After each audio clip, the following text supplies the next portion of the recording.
माझी जायदाद मुलाच्या नावे करा, माझी शेती मुलीच्या नावे करा, म्हणजे मला शांती मिळेल. वृत्तपत्र लिहा. मी मेल्यानंतर रॅसनी निघाली. माझ्या मुलाच्या नावे बंगला करा. माझा मुंबईचा फ्लॅट माझ्या मुलाच्या नावे करा. माझी पूर्ण शेतीवाडी माझ्या मुलाच्या नावे करा. माझ्या 4 व्हीलर माझ्या मुलाच्या नावे करा.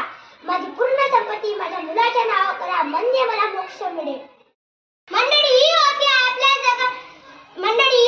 आपल्या सुखात जगणारी रमणारी सामान्य माणसे. आता आपण जाऊया लोकांतर परोपरी असामान्य माणसाकडे. वकील साहेब नमस्कार. मी ज्योतिराव गोविंदराव फुले, राहणार पुणे. आयुष्यभर बहुजन उद्धारासाठी लढलो झिजलो. आता उशिराच्या संध्याकाळी मला वाटते मृत्यूपत्र तयार करावे, म्हणून मी आपणास विनंती करत आहे.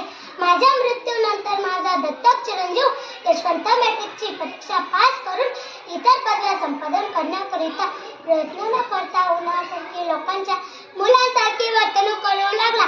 तर माझ्या पत्नीने सत्यशोधक समाजातील सभासदाच्या बहुमताने चिरंजीव यशवंतास माझ्या वाटीच्या पुण्यातील घर नंबर 394 घर किंवा कानवडे येथील माझ्या शेतातील मळ्यातील विहिरीतील हिस्सा देऊन त्याच बाकी इस्टेट मधून बेदखल करावा आणि सभासदाच्या बहुमताने यशवंताच्या जागी माडी कुळवाडी धनगर वगैरे जो कोणी मुलगा सर्व मुलं तुषार व लायक निघेल